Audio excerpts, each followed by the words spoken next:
My name is Derek Du Toit. I'm the Assistant Director at the Association for Water and Rural Development.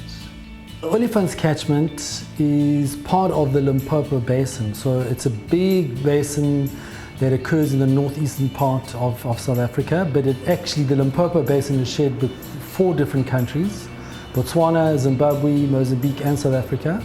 And we know it as a border between South Africa and Zimbabwe. And the Olifants is a catchment within that basin. And the Olifants is very important because it contributes about 40% of the water that's in the Limpopo Basin to the Limpopo. So it has a lot of important value both economically and water-wise. It consists of 4 different provinces: Gauteng, Mpumalanga and Limpopo, and one in Mozambique, and then over 22 local municipalities in South Africa alone. So it's a really complicated basin and a big contributor to the South African national economy, but also really important in the scope of what Mozambique does, because the bottom end of what we call the Olifants joins the Limpopo in Mozambique and then flows to the sea around Xai-Xai. It acts as one system, and that's really what WARD is trying to focus on, is how do we think of catchments as a living system, and how do we manage it as a living system. So RESLIMO is another acronym. It stands for Resilience in the Limpopo Basin. And there are 2 RESLIM programs, one that deals with the whole basin, and then RESLIM Olifants, which we manage as a ward, and that is the Olifants catchment, which is a transboundary catchment shared between South Africa and Mozambique. We specifically work on that component, but we have a close collaborative relationship with the other RESLIM program. And both of those programs are funded by USAID.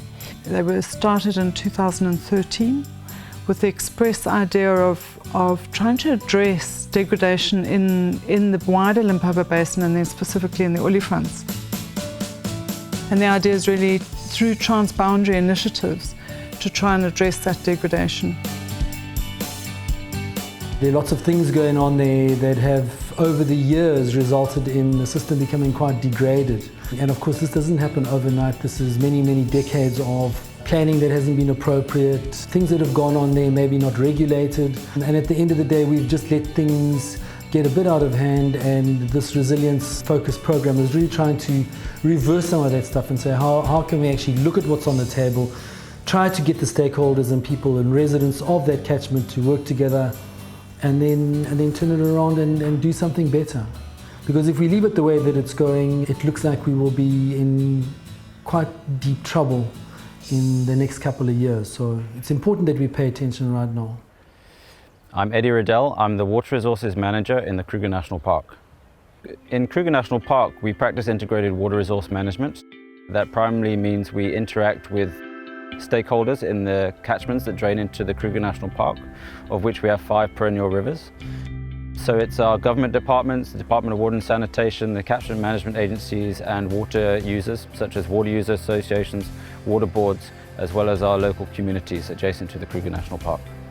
Okay, so in terms of our integrated water resource management, we very much like to develop partnerships with other organizations, and that doesn't necessarily have to be government. It can be non-governmental organizations as well as academic institutions. So we really solicit that kind of cooperation so that we can develop applied research and management actions at catchment level, and to bring in new technology and innovations so that we can improve the way we manage our river systems. But in particular, it's working with other organizations such as the RESLIMO program that really assist us in bringing in new skills and technology to alleviate some of the challenges we have. The biggest achievements we've had in the Olifants, particularly over the past few years, the one that springs to mind immediately is the fact that we have been able to take polluters to task and to implement fines. And that's the first case that we know of a government department taking a private entity to court for a pollution event. It's really set a precedent for other sectors, both public and private, just to keep an eye on. If you play with the environment, there is knock-on effects. In terms of other aspects that we see as positives, bringing in communities into the park and local schools and that outreach practice, we've seen some real positives in terms of secondary school children becoming more aware of the challenges in the Olifants catchment and how it relates to the Kruger National Park.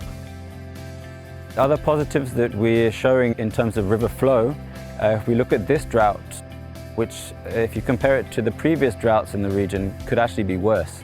We've actually been able to keep the river flowing, and I think that's really a sign of good cooperation through the National Water Act, being able to implement that and utilising new technologies and social media to bring immediate attention to river flow management issues. It's really critical to get the youth and children interested in a catchment and realising they're part of a watershed. So the Kruger National Park has its own department, environmental education department, which we utilise quite strongly to bring in kids into the park. We talk about water management issues, we give them experiences on river surveying, we even bring in some IT elements. So it's a really critical aspect that we try and bring in terms of our outreach with our stakeholders in adjacent communities. One of the biggest challenges that the program has really is to mix a whole lot of mechanisms. And then the big thing is, what are we going to do about it? So much of what award is doing currently in the Olifants Basin is really trying to develop the capacities of both individuals and institutions to actually take action. We work with key institutions that have what we believe to have a major impact or potential to change the system. And then we go through a whole series of processes. We design processes together, we try and explore what is going on, and then together we try and collaborate around how we can best solve the problem at hand. Catchments are interesting because they tend to span political boundaries. What's particularly interesting is that they tend to link societies that live across those different divides in ways that are quite unique and quite special. And unfortunately, our governance systems tend to put in these false boundaries that often mean that there's a disconnect between cause and effect. So if you're living upstream in the Olifants catchment, you might be part of a system that is causing, in this case, particular water quality issues and particular changes to flow. But the impacts then get felt far downstream. Individuals cannot solve this problem. The only way really to do this is for people to work together collectively. And part of the way we work is trying to build that sense of ownership or custodianship amongst people. It's my catchment. I live here.